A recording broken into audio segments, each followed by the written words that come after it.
ইরানকে নতজানু করতে Donald Trump কি তার জীবনের সবচেয়ে বড় ভুলটি করে বসলেন?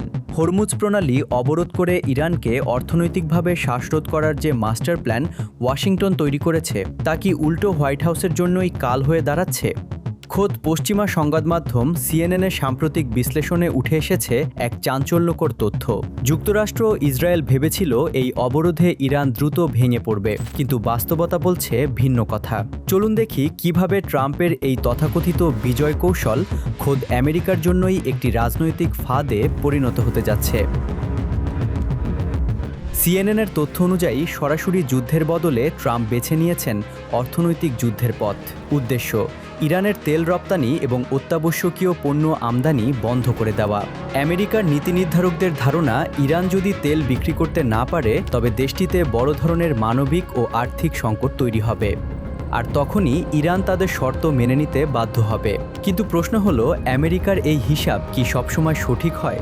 ইতিহাস বলছে ইরাক, আফগানিস্তান কিংবা রাশিয়ার ক্ষেত্রে পশ্চিমা এই গাণিতিক হিসাব বারবার মুখ থুবড়ে পড়েছে। ইরানকে সাধারণ কোনো প্রতিপক্ষ ভাবাটাই হয়তো ট্রাম্পের প্রথম ভুল। সিএনএন স্পষ্ট বলছে, ওয়াশিংটন ইরানকে নিয়ে যে ধারণা করে, তেহরান তার উল্টো পথে হাঁটে। ইরানের শাসন ব্যবস্থা দশকের পর দশক ধরে প্রতিকূলতা সহ্য করে টিকে থাকার প্রমাণ দিয়েছে। যখন নিজেদের অস্তিত্বের প্রশ্ন আসে, তখন ইরান যে সহ্য ক্ষমতা দেখায়, যুক্তরাষ্ট্র বারবারই তা ছোট করে দেখেছে। ট্রাম্প প্রশাসন আশা করছে অর্থনৈতিক চাপে ইরানের ভেতর রাজনৈতিক অসন্তোষ তৈরি হবে।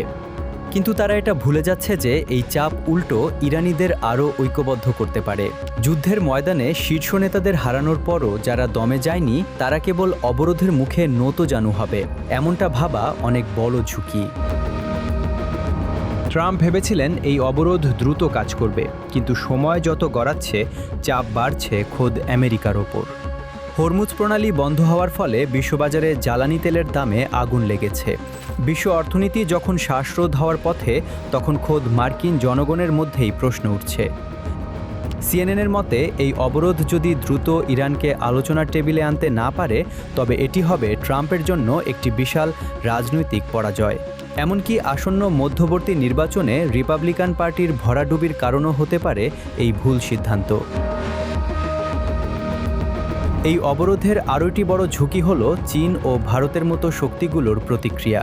ইরান থেকে তেল কেনা দেশগুলোকে চাপে ফেলতে গিয়ে যুক্তরাষ্ট্র যদি কোনো চীনা জাহাজ আটক করে, তবে তা এক ভয়াবহ কূটনৈতিক যুদ্ধের জন্ম দেবে। ট্রাম্পের এই একতরফা সিদ্ধান্ত ওয়াশিংটনকে বৈশ্বিক রাজনীতিতে বন্ধুহীন করে তুলতে পারে। অর্থাৎ ইরানকে আটকাতে গিয়ে ট্রাম্প নিজেই এখন আন্তর্জাতিক ফাঁদে বন্দী।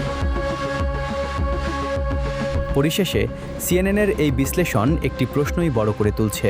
অবরোধ যদি কাজও করে, তারপর কি?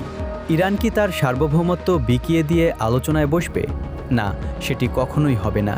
বরং এই অবরোধ ট্রাম্পের যুদ্ধকালীন নেতৃত্বের কফিনে শেষ পেরেক হয়ে দাঁড়াবে। এবং ট্রাম্পের এই কৌশল কি ইরানের অদম্য শক্তির সামনে অবশ্যই পরাজিত হবে।